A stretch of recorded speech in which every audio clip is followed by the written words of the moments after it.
அனைவருக்கும் வணக்கம். தமிழில் என்கிற ஜோதிடம் மிக துல்லியமாக கணிக்கப்பட்டு அவைகளை வார்த்தை அடிப்படையில் நான் உறுதி செய்து சொல்லிக் கொண்டு வருகின்றேன். தமிழுக்கு 240 எழுத்து. அந்த 240 எழுத்துக்கும் தனித்தனி என்கிறது கொடுக்கப்பட்டு அதை சொற்கள் அடிப்படையிலும் சாண அடிப்படையிலும் விதியின் அடிப்படையிலும் நான் இந்த யூடியூப் சேனல் மூலமாக சொல்லிக் கொண்டு வருகின்றேன். அதோ இந்த என்கிறதுதான் நவ என்ற கிரகங்கள் 9 நவகிரகத்தை குறிப்பிடுகிறது.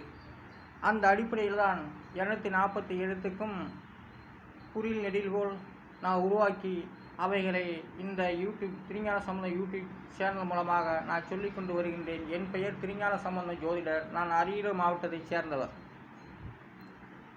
இப்போது ஆடியிலே சேரி சொல்லி நான் உருவாக்கப்பட்ட எண்ணினது மூலம் அந்த ஆடியிலே சேரி சொல்லி என்ற வார்த்தைக்கு 8635 4851 இதெல்லாம் கூட்டாக்க 45 வருகிறது. அதனுடைய விதி என்கிறது 9. ஆடியிலே சேரி சொல்லி என்ற சாண பலன் 9வது விதி எண்ணை குறிப்பிடுகிறது. ஐயா என்ற வார்த்தைக்கு 3 எழுத்துக்கள். அதுக்குரிய எண்கிறது 1, 8, 9 இதெல்லாம் கூட்டினாக்கா 18. அதனுடைய விதி என்கிறது 9. ஐயா என்ற பெருமைக்குரிய வார்த்தைகள். அந்த ஐயா என்ற ஒரு வார்த்தை மிகப்பெரிய செல்வந்தனாக இருக்கலாம், கடவுளாக இருக்கும், முதல்வராக இருக்கலாம், முதல்வர்களாக இருக்கலாம், கல்லூரி முதல்வராக இருக்கலாம், தமிழ் புலவர்களாக இருக்கலாம், ஜோதிடராக இருக்கலாம், தாய் தந்தையாகவும் இருக்கலாம். ஐயா என்ற ஒரு வார்த்தை மிகப்பெரிய உயர்ந்த சொல். ஐயா தமிழ் சொல். ஐயும் போட்டுன்னு சொல்லலாம். நான் ஐயா 3 எழுத்துக்கள் வரும்படி நான் செய்துள்ளேன். அதனுடைய ஐயா என்ற ஒரு வார்த்தை அதனுடைய விதி எண் 9வது எண்கிணத்தில் வருகிறது. 9ஆம் இடம் பிது பாக்கியசனம். அதான் பாருங்கள், ஐயா குருவும் அவர்தான்.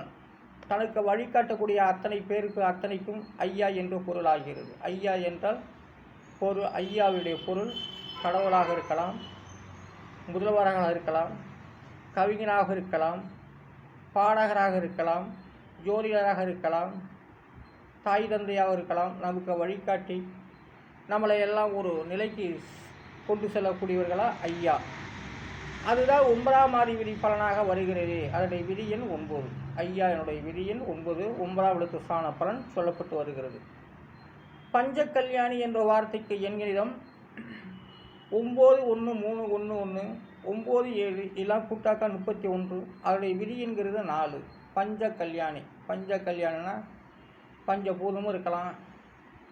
அதனால தான் பஞ்ச கல்யாணி. பஞ்ச பாத்திரத்தை குறிக்கும். இதெல்லாம் பஞ்ச கல்யாணி. கல்யாணம் பஞ்ச கல்யாணி என்ற ஒரு வார்த்தை விதியின் 4ஆம் இடத்தை குறிக்கிறது. அதோட அடிப்படை 4ஆம் இட சுகஸ்தானம். அந்த 4ஆம் இடத்து பலன் மிகவும் பிரசித்தி பெற்றதால், ஆனால் அவை சோதனைக்குரியது என்பதை நான் இந்த யூடியூப் சேனல் மூலம் சொல்லிக் கொண்டு வருகின்றேன். அடுத்ததாக மாலை கருக்களில் என்ற வார்த்தைக்கு எண்களிடம் 88157151 எல்லாம் கூட்டினாக்கா 36. அதனுடைய விதி என்கிறது 9. மாலை கருக்களில். அப்போ மாலை கருக்கள் என்றால் மாலை நேரத்தில் வரக்கூடிய கருக்கள் மழை பெய்தே தீர வேண்டும். வானம் இறங்கினாத்தான், மேகங்கள் இறங்கிவிட்டால் நமக்கு மழைதான். அதான் மாலை கருக்களில். அந்த மாலை கருக்கள் நமக்கு புனிதமானது. அந்த மழை தான் நமக்கு எப்போதுமே வளர்ச்சிகளை ஏற்படுத்தக்கூடியது. மண்ணும் பூமியும் எல்லாமே குளிரக்கூடியது. ஏரி கால்வாய்கள் எல்லாமே மாலை கருக்களில். அதனுடைய விதி என்கிறது 9. ஏனென்றால் நம்பர் 1லிருந்து நம்பர் 9ஆம் இடம் வரை அது கிராமத்தை சார்ந்தது, காடுகளை குறிக்கும். அதனால் மாலை கருக்களில் என்ற இடி மின்னல் மிகப்பெரிய சப்தத்தெல்லாம் கொடுக்கும். அதான் மாலை கருக்களில் கருக்கள் ஏற்பட்டால் அதுவே மழையாகத்தான் இருக்கும். தன் ஊர் பக்கத்தில் தன் அருகாமையிலேயே மழை கருக்கள் வந்துச்சுன்னா அந்தந்த ஊருக்கு மழை. கொஞ்சம் எட்டத்தில் கருக்கள் ஆச்சுன்னா அந்த அடுத்த ஊருக்கு மழை என்றுலாம் நாம் முடிவு செய்து கொள்ள வேண்டும். அதான் மாலை கருக்களில் அதனுடைய விதிங்கிறது 9. அப்போ ஒன்றிலிருந்து அப்போனாக்க நகரத்திலிருந்து கிராமம் வரை மலை காடு எல்லாவற்றுக்குமே அது மழை பெய்யக்கூடியது. மாலை கருக்களில் அதனுடைய விதிங்கிறது 9. அதாவது கடைசி வரை மழை பெய்யக்கூடும் மாலை கருக்களில். சிட்டுக்குருவி சிட்டுக்குருவிக்கு எண்களிடம் 4, 2, 7, 1, 3, 5, 6 இலக்கூட்டாக்க 28. அதனுடைய விதி என்கிறது 10, 1. அப்போ சிட்டுக்குருவி அதனுடைய விதி என்கிறது 1. சிட்டுக்குருவியில் 1ஆம் இடத்தில் வருகிறது. சிட்டுக்குருவி லேயர்களும் சொல்கிறாங்க. அதனால் சிட்டுக்குருவியுடைய விதியின் 1. கிராமத்து மின்னல். அந்த கிராமத்து மின்னலுக்கு நான் உருவாக்கப்பட்ட எண்கிணிதம் மூலமாக எண்கிணிதம் சொல்லுகின்றேன். 2, 1, 1, 4, 9, 2, 6, 9, 1 இதெல்லாம் கூட்டாக்க 35. அதோடைய விதிங்கிறது 8. கிராமத்து மின்னல். அப்போ கிராமத்து மின்னல்ங்கிறது 1 கிலோமீட்டர் தாண்டி அந்த மின்னல் நமக்கு ஏற்படுவதாக வரும். கிராமத்து மின்னல் டவுனுக்கும் வச்சுக்க, நகரத்துக்கும் வச்சுக்க, மாநிலத்துக்கும் வச்சுக்க. அப்போ நமக்கு ஒரு 7 கிலோமீட்டர் 8 கிலோமீட்டர் வித்தியாசத்தில் மின்னல் தோன்றும். நம்ம அருகாமையில் தோன்றுவது போல மின்னல் வரும். அது நம்ம ஊருக்கு மழை பெய்ஞ்சி விட்டதுக்கு அர்த்தம். மழை நல்ல அடர்த்தியான மழைகள் பெய்யும் போது மின்னல்கள் தோன்றும். இதான் கிராமத்து மின்னல். அதனுடைய விதிங்கிறது 8. 8ஆம் இடம் ஆயுள் ஸ்தானத்தை குறிக்கிறது. வீடு வரை உறவுக்கு 4, 7, 5, 7, 3, 8, 7 இதெல்லாம் கூட்டினாக்கா 41. அதோடைய விதிங்கிறது 5. வீடு வரை உறவு அதோடைய விதிங்கிறது 5. அதாவது வீடு வரை உறவு என்பது 5ஆம் இடம் தான். அதுக்கு அதிக 6ஆம் நம்பர் 7ஆம் நம்பர்லாம் வராது. அதாவது வீடு வரை உறவு என்கிறது 5ஆம் இடத்தையே குறிக்கிறது.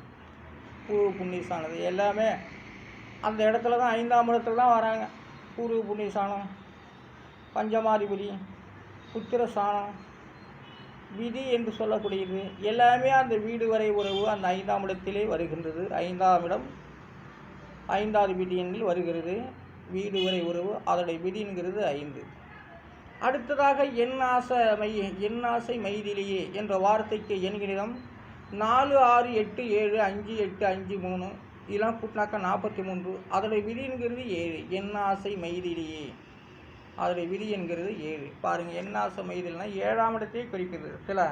இந்தமாரி ஒரு வார்த்தைகள் 7ஆம் இடத்திலேயே வருகிறது. ஏனென்றால் அந்த 7ஆம் இடம் தான் நமக்கு எல்லா உறவுகளையும் உருவாக்கக்கூடியது. ஆண் பெண்ணை சேர்க்கும். அதிலிருந்து நமக்கு குழந்தை குட்டி பாகத்தை ஏற்படுத்தி எல்லாத்தையுமே எண்ணாசை மைதிலேயே என்ற ஒரு வார்த்தை அடிப்படையிலே குறிக்கிறது. 7ஆம் இடத்து பலனாக கலத்திர ஸ்தானம், திருமண ஸ்தானம், பெரிய விஞ்ஞான ஸ்தானத்திலேயே அது சென்று வருகிறது. அதான் எண்ணாசை மைதிலேயே அதனுடைய விதி என்கிறது 7. பொன்மானை தேடி அதனுடைய வார்த்தைக்கு எண்களும் 2, 6, 8, 4, 4, 8, 6 இதெல்லாம் கூட்டினாக்கா 38. அதனுடைய விதி என்கிறது 2. பொன்மானை தேடி அந்த 2ஆம் இடம் தாங்க. 2ஆம் இடம் சாதாரண இடம் இல்லை. அடே அப்பா, மிகப்பெரிய கம்பீரமானது. பொன்மானை தேடி அது கூட செய்யும் அந்த 2ஆம் இடம். ஏன்னா 2ஆம் நம்பர் குடும்ப நம்பர்னு சொல்லுது.